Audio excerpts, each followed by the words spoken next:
son ellos, a los que lo llaman mercenarios económicos, agentes de Juan Guaidó, que trabajan para el Departamento de Estado y son enviados por la Embajada Gringa. Manuel Flores, adelante. Sí, no, y saludar a los escuchas de Radio Farabundo Martí Internacional, hasta Canadá, España, Estados Unidos.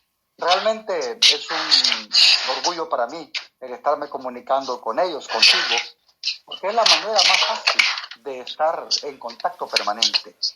Lo del presidente ayer no fue una cadena, fue una charada. Y cuando hablamos de charada, estamos hablando de que cualquier cosa, un show barato, donde fingía, casi lloraba, donde echaba culpas y que jamás ha tenido culpa alguna del tema de la pandemia. Fíjate qué interesante lo que tú dices. Los venezolanos que están siendo los asesores de Nayib están siendo juzgados en Estados Unidos por corruptos, por ladrones. Son gente de Juan Guaidó y del Departamento de Estado en efectivo. Oíme bien, ni siquiera es un médico el asesor en el tema de pandemia, es un veterinario. Es gente experta en comunicaciones la que está llevando el tema de la pandemia en el país. Lógicamente, los aplaudidores del presidente se contentan con cualquier cosa, con la bolsa de comida, que la vamos a pagar todos porque es un préstamo, no es un regalo. En la Asamblea Legislativa hemos tenido debates, como FMLN, no participamos en la noche de corrupción cuando aprobaron los 1.000 millones, lo denunciamos, porque fue un pacto de corruptos entre Arena, Gana, PCN y el gobierno, lo denunciamos. Y en la última plenaria, donde se le aprobaron los 250 millones, nosotros tampoco votamos, porque denunciamos desde un principio que era un pacto de repartición de dinero. Arena pidió 5 millones para el alcalde de San Salvador. Y esa negociación, el mismo ministro de Hacienda nuevo lo dijo, me están chantajeando otra vez. Al FMLN no lo han llamado a negociar nada. Nosotros no nos prestamos a los pactos corruptos, a nada de eso. Por eso el presidente ayer comenzó a hablar cualquier cosa, que es el único presidente en el mundo que no tiene facultades, que es el único presidente en el mundo que la Constitución lo amarra. No, es su incapacidad, su ineptitud, lo que lo amarra a él. Él no es un dictador. Él no es un dictador. Él es un presidente mediocre, que no manda. Decirle dictador es elevarlo con poder. Él no sabe ni lo que está haciendo.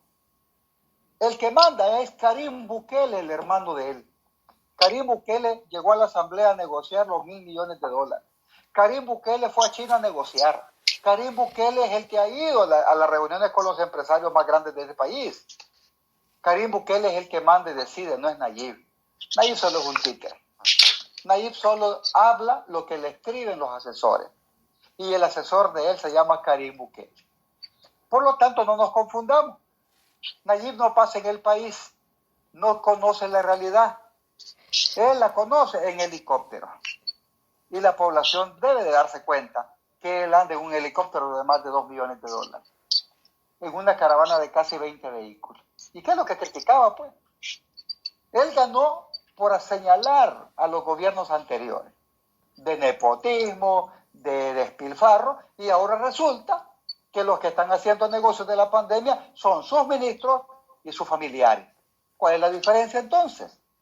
La gente votó por un cambio y está recibiendo algo peor. Pero como son expertos en manipulación de masas, como son expertos en manipulación de datos, casi llora el presidente. Ha decretado, por ejemplo, hoy Día Nacional de Oración, cuando ya hay un decreto legislativo que el Día Nacional de Oración es el 26 de noviembre.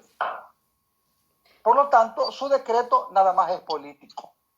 No es posible que alguien que ayer dijo que si fuera dictador fusilara a los magistrados y a los diputados, el día de hoy esté mandando a orar. Se llama doble moral. Y aparte de doble moral, es un cínico, realmente es un cínico. Él es un presidente que en lugar de llamar a la unidad, al diálogo, a la reconciliación, él hace un trabajo de división, de odio.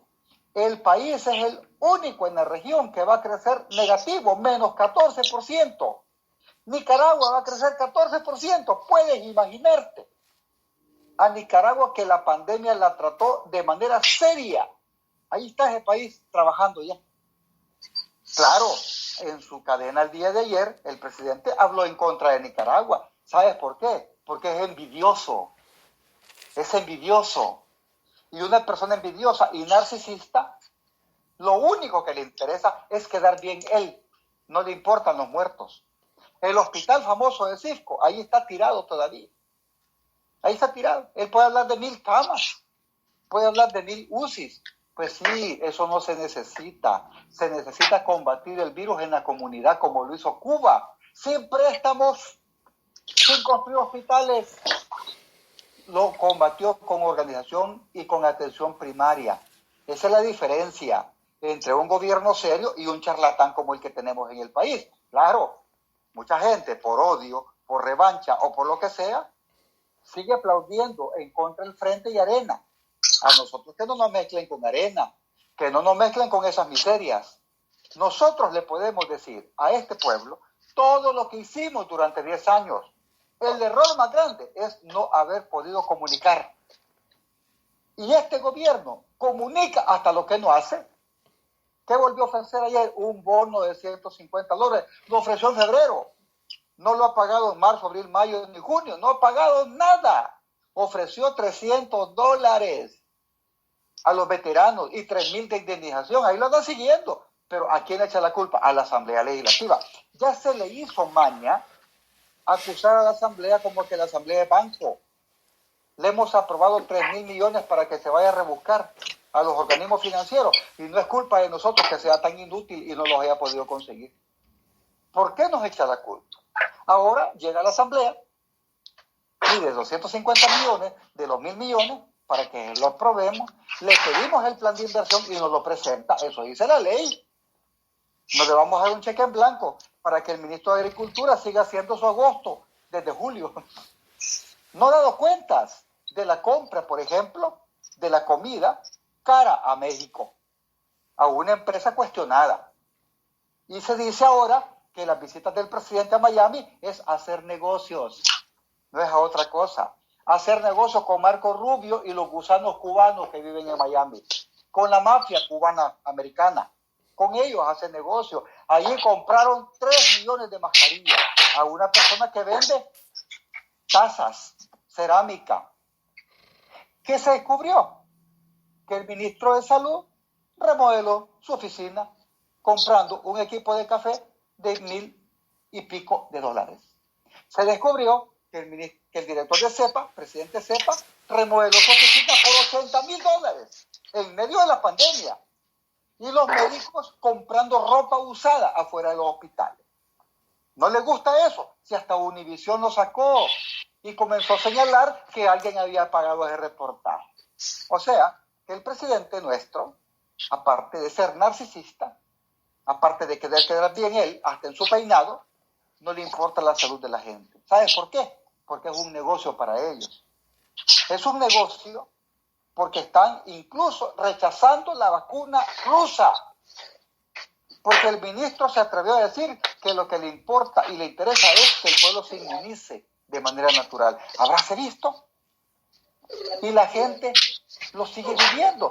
Aquí no estamos hablando de 500 muertos, estamos hablando de más. Se calculan 5,000, según datos un poco someros. ¿Qué significa esto entonces? Que cuando uno entra a la realidad, se da cuenta que el presidente ha negociado con Arena, a los que tanto critican. ¿Y por qué no señalan a nosotros, pues? ¿Por qué señalan al FMLN? Porque no nos hemos prestado y somos la única oposición que ha defendido la Constitución, los derechos humanos y los derechos fundamentales de la población. Hemos dicho no al atropello. No, de ninguna manera vamos a apoyar que a la gente se le quite sus derechos constitucionales. Hemos votado en contra. ¿Sabes por qué? porque cuando se aprobaron esas medidas, a la gente se le golpeó, se le metieron balazos, lo encarcelaron, le quitaron su mercadería. Eso es lo que nosotros nos opusimos.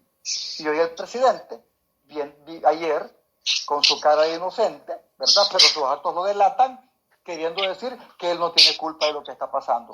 Es el país más quebrado en la región, más quebrado económicamente, más quebrado.